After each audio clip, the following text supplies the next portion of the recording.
Para saudara dan saudari yang Tuhan cintai, selamat pagi dan selamat bertemu lagi dalam renungan harian dari Paroki Santo Fransiskus Assisi APO, edisi hari Jumat, tanggal 17 Oktober 2025. Hari ini Gereja Semesta memperingati peringatan wajib Santo Ignatius dari Antioquia, uskup dan martir.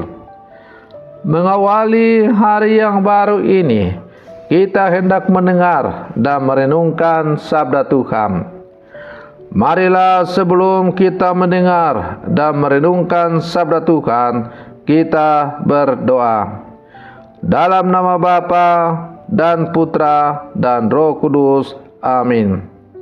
Allah Bapa yang Maha Kuasa dan Kekal, Engkau menghiasi tubuh kudus gerejamu dengan kesaksian iman pada martirmu yang suci.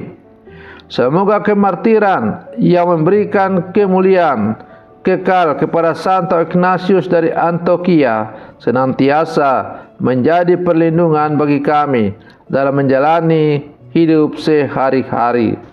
Bersabdalah ya Tuhan, kami siap mendengarkan. Terpujilah Engkau Bapa, Putra dan Roh Kudus, kini dan sepanjang segala masa. Amin.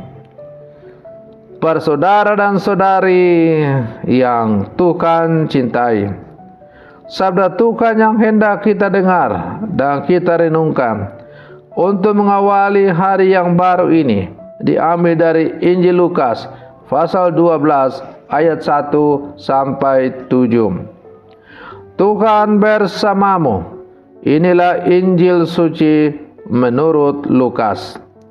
Sekali peristiwa berkerumunlah beribu-ribu orang sehingga mereka berdesak-desakan.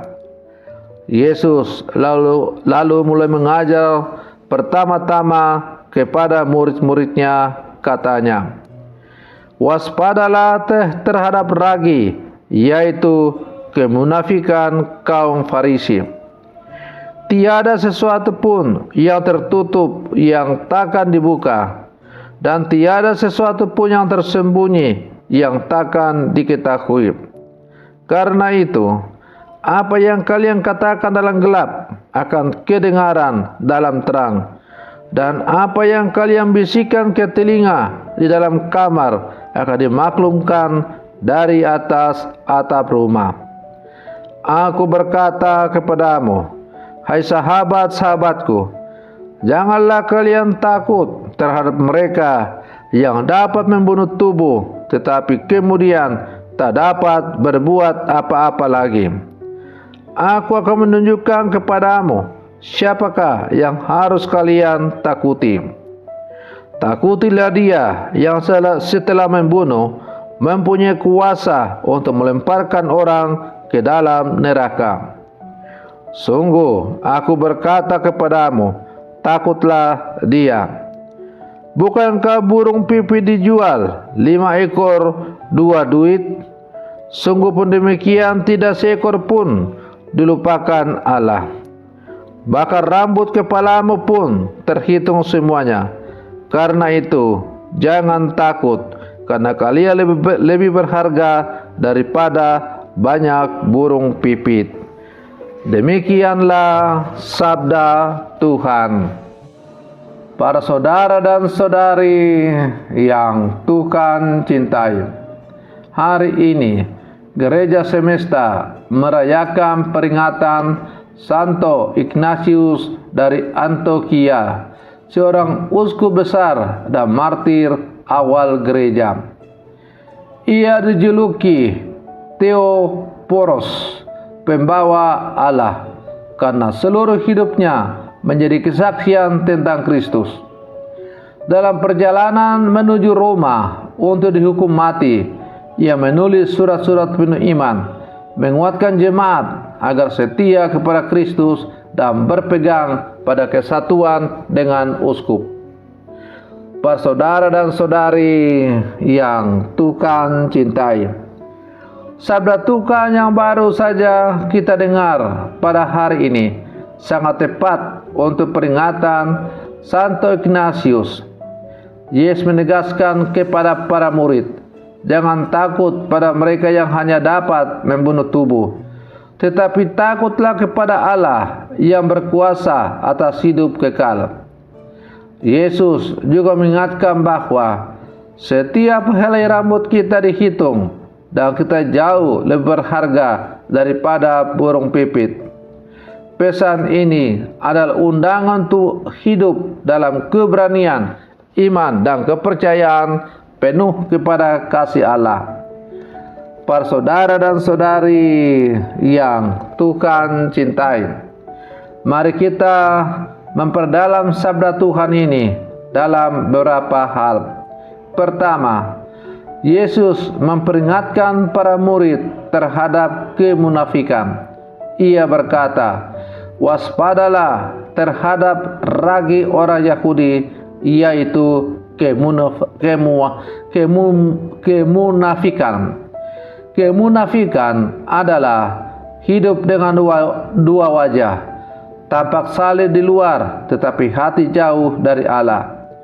Yesus menegaskan bahwa tidak ada sesuatu pun yang tersembunyi yang tidak terungkap. Iman sejati menuntut kejujuran dan integritas. Santo Ignatius dari Antioquia adalah teladan iman yang jujur dan utuh. Ia tidak bermain-main dengan imannya. Ketika ditangkap dan dijatuhi hukuman mati, ia tidak berusaha menyembunyikan atau menutupi keyakinannya. Ia bahkan menulis, "Aku adalah gandum Allah, dan aku akan digiling oleh gigi binatang buas agar dapat menjadi roti yang murni bagi Kristus." Kata-kata ini menunjukkan betapa ia sungguh-sungguh hidup sesuai dengan iman tanpa kepura-puraan. Yang kedua, Yesus meneguhkan kita untuk tidak takut menghadapi penderitaan. Ia berkata, Janganlah kamu takut kepada mereka yang dapat membunuh tubuh, tetapi tidak dapat berbuat apa-apa lagi.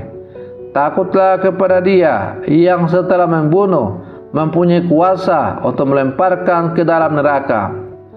Kata-kata ini terdengar keras, tetapi sebenarnya membawa penghiburan. Dunia mungkin bisa merampas tubuh kita, harta kita, atau kenyamanan kita, tetapi tidak seorang pun bisa merampas iman kita jika kita berpegang pada Allah. Santo Ignatius hidup dalam semangat ini. Ia tahu bahwa singa-singa di arena akan merobek tubuhnya, tetapi ia percaya bahwa itu hanyalah jalan menuju persatuan dengan Kristus. Keteguhannya menjadi inspirasi bagi kita bahwa iman bukan hanya soal kata-kata, tetapi keberanian untuk menyerahkan hidup kepada Allah bahkan dalam penderitaan. Yang ketiga, Yesus meyakinkan kita akan kasih dan pemeliharaan Allah. Ia berkata, "Bukankah burung pipit dijual 5 ekor 2 duit? Namun seekor pun daripadanya tidak dilupakan Allah. Bahkan rambut kepalamu pun terhitung semuanya. Karena itu, jangan takut, karena kamu lebih berharga daripada banyak burung pipit." Ayat ini adalah sumber penghiburan. Kadang kita merasa kecil, tidak berarti, atau takut menghadapi masa depan.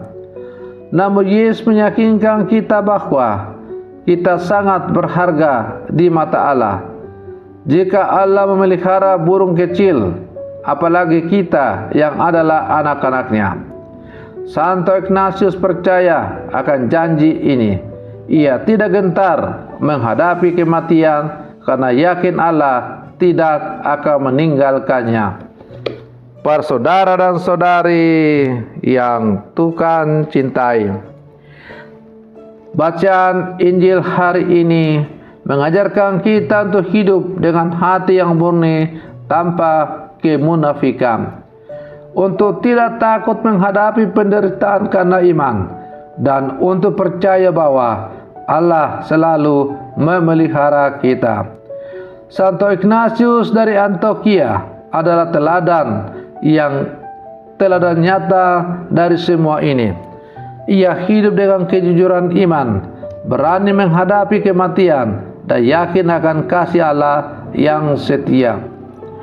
Maka para saudara dan saudari yang terkasih, semoga permenungan saya untuk mengawali hari yang baru ini semakin menghantarkan kita untuk menjadi murid-murid Yesus yang sejati.